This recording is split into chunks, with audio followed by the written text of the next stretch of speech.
नमस्कार, स्वागत है आपका बिस्तक पर। मेरा नाम है रोहित कौशिक और आज की चर्चा है ऑफशोर फंड्स पर। मेरे साथ इस चीज पर चर्चा करने के लिए मौजूद हैं मेरे कलीग प्रवीण शर्मा जी। नमस्कार सर। Thank you. और इस पर चर्चा करनी इसलिए ज़रूरी है क्योंकि पिछले साल भर से इसमें बवाल मचा हुआ है ऑफशोर फंड को लेकर। और एक कंपनी का मुद्दा है जो इसमें थोड़ा अटका हुआ है, जिसको लेकर सेबी ने अब कुछ चीज़ें क्लियर की हैं, कुछ नियम, कुछ रियायतें, क्या कुछ उसमें फैसला है, वो चीज़ हम समझने की कोशिश करेंगे प्रवीण जी से। तो चलिए शुरुआत करते हैं शो की। जी। और मेरा पहला जो सवाल है वो यही रहेगा सर, सेबी ने इसमें इस मुद्दे पर ऑफशोर फंड को लेकर क्या कुछ नया अपडेट सामने आ रहा है? बिल्कुल, देखिए ऑफशोर फंड्स की एक्चुअल ओनरशिप, वास्तविक ओनरशिप को लेके पिछले 1 साल से बवाल मचा हुआ था, काफ़ी हंगामा कटा हुआ जी। था। सेबी ने नए रूल्स लाए थे उसको लेके और वो रूल्स बेहद सख्त थे। अब सेबी ने उन रूल्स में थोड़ी रियायत दी है। जी। अब मसला क्या है, ऑफशोर फंड्स को जो रूल्स में रियायत मिली है उसमें ये है कि जो ऐसे ऑफशोर फंड्स जिनके जो 50% असेट्स हैं वो किसी एक ग्रुप की कंपनियों में लगा हुआ है पैसा।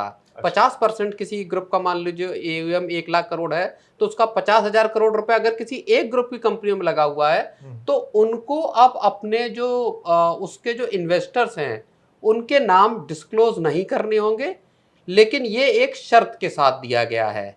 इसमें जो सेबी ने छूट दी है, जो शर्त लगाई है इसमें इस छूट के साथ, उसमें ये है कि जो आपको नाम तब नहीं बताने पड़ेंगे अगर जो आपका पैसा लगा हुआ है जिस ग्रुप की कंपनियों में, उसमें जो सबसे प्रमुख कंपनी, सबसे बड़ी कंपनी है, उसमें कोई बड़ा शेयर होल्डर या प्रमोटर न हो।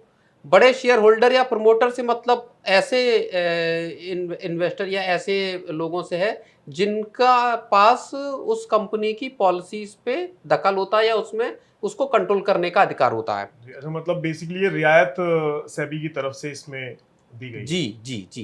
पहले अच्छा। ये छूट नहीं थी, पहले सबको अपने जो ओनरशिप है उसको डिस्क्लोज करना था।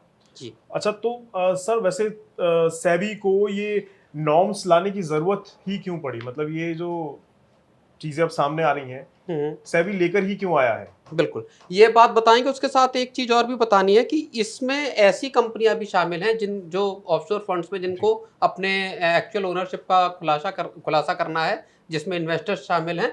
उन जो ऑफशोर फंड है उनका 25,000 करोड़ रुपए से ज़्यादा भारतीय मार्केट में इन्वेस्टमेंट होना चाहिए।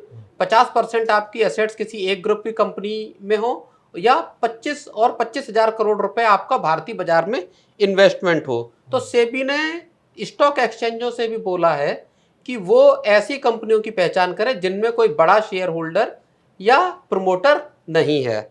एक चीज और इसमें समझने वाली है कि रेगुलेटर ने यह भी कहा है कि ऐसे सभी ऑफशोर फंड्स को जरूरी डिस्क्लोजर करने होंगे जिनके पास किसी कंपनी में 3% से ज्यादा स्टेक है। यानी अगर किसी ऑफशोर फंड का किसी एक कंपनी में 3% से ज्यादा स्टेक है तो उनको बताना पड़ेगा कि आपके इन्वेस्टर कौन कौन है। ये 10 दिन के भीतर सेबी ने कहा है कि आपको अपने डिस्क्लोजर करने होंगे। और सेबी ने ओवरसीज इन्वेस्टर्स के लिए अल्टीमेट बेनिफिशियल ओनरशिप नॉर्म जो हैं, जी। अगर इसकी हम पूरी कहानी देखें तो इसको 30 जनवरी 2024 से इसी साल यानी लागू कर दिया था। अब है क्या इसमें? जी।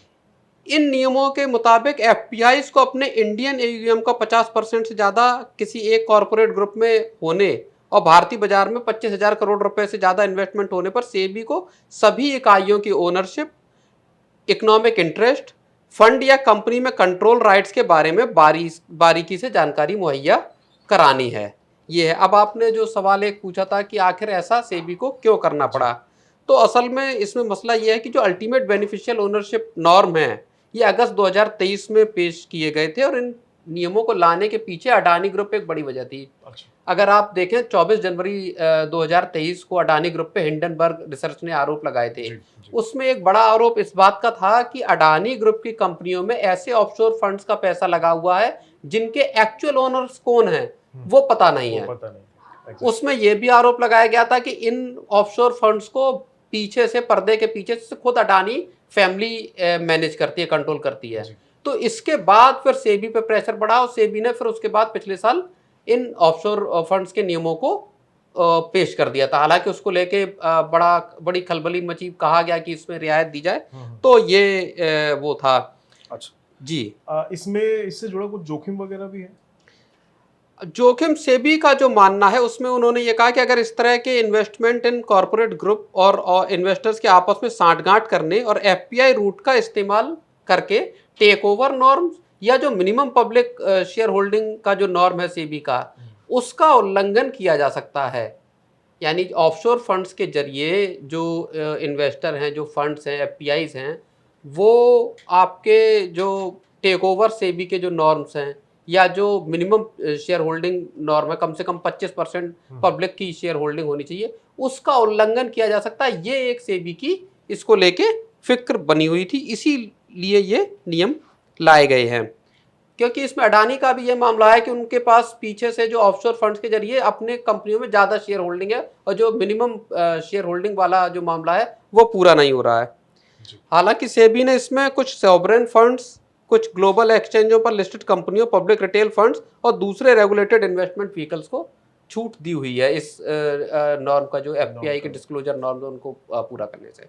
जी, तो कुल मिलाकर सेबी ने इस ऑफशोर फंड को लेकर कुछ नॉर्म्स सामने रखे हैं, जिसमें छूट भी दी गई हैं, कुछ चीज़ों को लेकर अभी जोखिम भी ऐसा लग रहा है कि इसका हो सकता है फायदा उठाया जा सके या उल्लंघन हो सकता है।